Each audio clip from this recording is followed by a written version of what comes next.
నమస్తే, welcome to 99 TV. నేను వైశాలికి details చూద్దాం. నేపాల్లో ఆకస్మిక వరదలు తీవ్ర విధ్వంసం సృష్టించాయి. ఇందులో 170 మందికి పైగా ప్రాణాలు కోల్పోయారు. 133 మంది భారత జాతీయులతో సహా 750 మందికి పైగా ఆచూకీ గల్లంతయింది. మబ్బులు లేవు, వర్షం లేదు, కానీ క్షణాల్లోనే నదులు ఉప్పొంగాయి. నీటితో పాటు మంచు, బురద, రాళ్లు కొండలపై నుంచి దూసుకొచ్చాయి. ఇళ్లు, వంతెనలు, రహదారులు, విద్యుత్ ప్రాజెక్టులు ఎదురొచ్చిన ప్రతి నిర్మాణాన్ని మింగేశాయి. వర్షమే లేకుండా ఇంతటి జల ప్రళయం ఎలా వచ్చింది? ఇప్పుడు అందరినీ వేధిస్తున్న ప్రశ్న ఇది.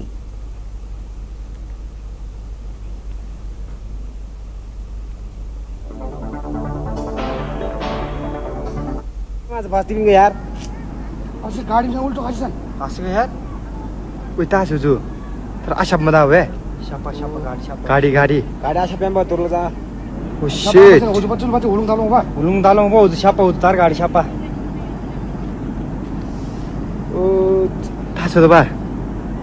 Oi ji tim shap la. Pangena mo. Het.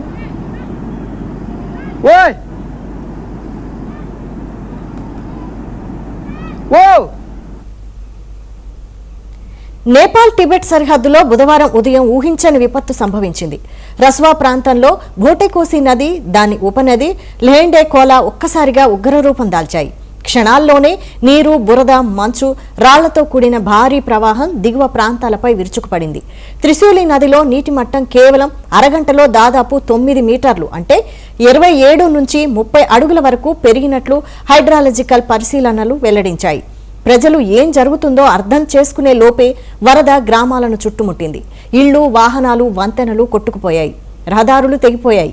విద్యుత్ మౌలిక వసతులు తీవ్రంగా దెబ్బతిన్నాయి. దాదాపు డజను హైడ్రో పవర్ ప్రాజెక్టులు ప్రభావితమయ్యాయి.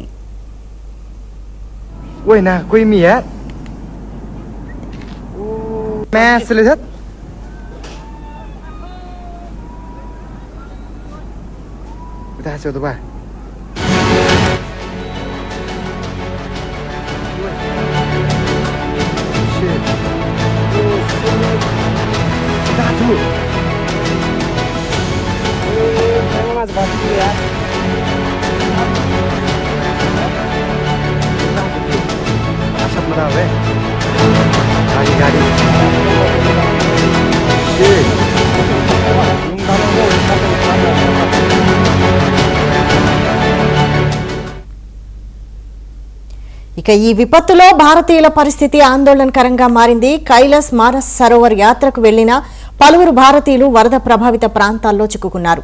నేపాల్ టూరిజం అధికారుల ప్రకారం 133 మంది భారతీయుల ఆచూకీ తెలియడం లేదని తొలుత వెల్లడైంది. గల్లంతైన వారి సంఖ్యపై ఇంకా సమాచారం ఎప్పటికప్పుడు మారుతోంది. దీనిపై మరిన్ని details Delhi bureau chief Naveen live లో అందిస్తారు. నవీన్,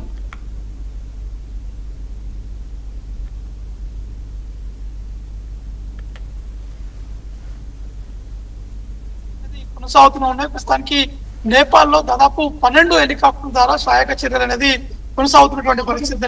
ఇంకా నేపాల్లో దాదాపు 5 జిల్లాలపైన తీవ్ర స్థాయిలో ప్రభావం కూడా పడినట్టు కూడా నేపాల్ అధికారులు కూడా వెల్లడించడం జరిగింది.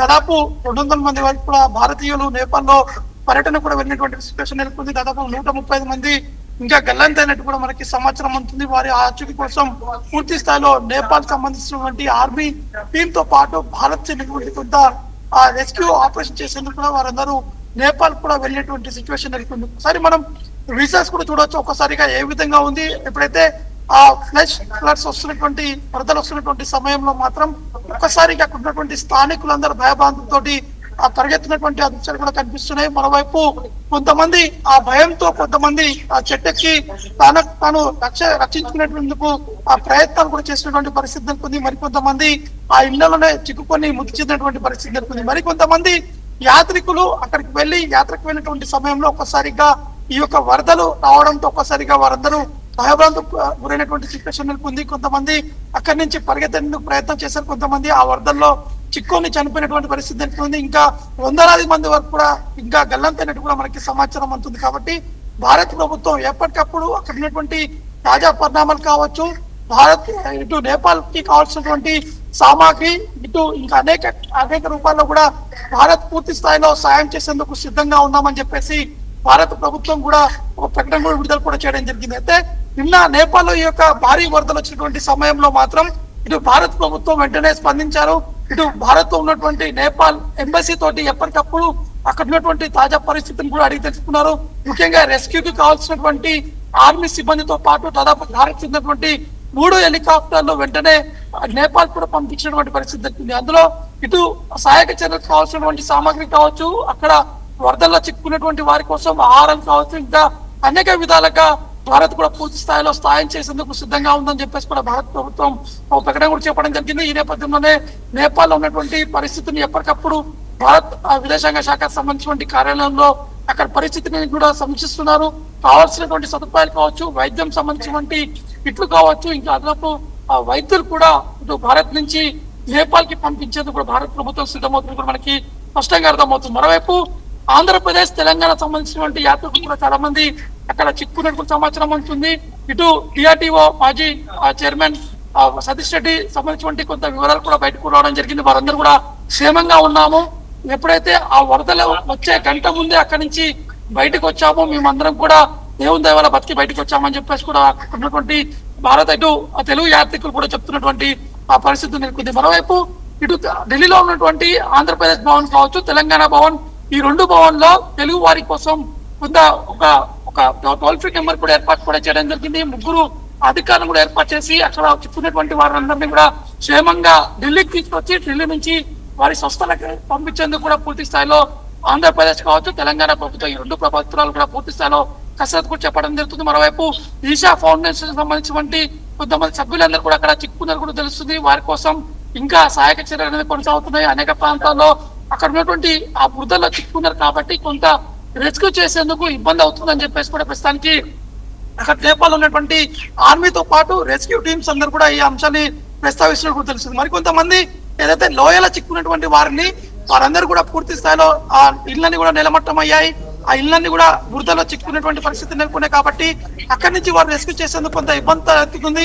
వారందరూ కూడా ప్రత్యేక హెలికాప్టర్స్ ద్వారా అక్కడి నుంచి లిఫ్ట్ చేసేందుకు ప్రయత్నాలు చేస్తున్నామని చెప్పేసి కూడా నేపాల్ సంబంధించినటువంటి ఆర్మీ కూడా చెప్పడం జరుగుతుంది. కాబట్టి ఇది చాలా పెద్ద ప్రళయమని కూడా చెప్పుకోవచ్చు. ఎందుకంటే ఇది కేవలం ఇది వరదలే కాకుండా ఇది ఒక సునామీ లాగా కూడా చెప్పవచ్చు. ఎందుకంటే గతంలో ఇటువంటి సిచ్యువేషన్ కూడా ఎక్కడ కూడా నెలకొనలేదు. కానీ ఒక్కసారిగా నేపాల్లో ఈ యొక్క భారీ ఎత్తున వరదలు రావడం, ఒక్కసారిగా అక్కడ ఉన్నటువంటి యాత్రికులు చిక్కుపోవడము, 5 జిల్లాలకు సంబంధించినటువంటి స్థానికులు అందరూ కూడా తీవ్ర స్థాయిలో ఇబ్బంది పడుతున్నటువంటి పరిస్థితి నెలకొంది. కాబట్టి ఇంకా రెస్క్యూ ఆపరేషన్స్ అనేది మాత్రం ఇంకా కొనసాగుతూనే ఉన్నాయి. Okay, thank you Naveen.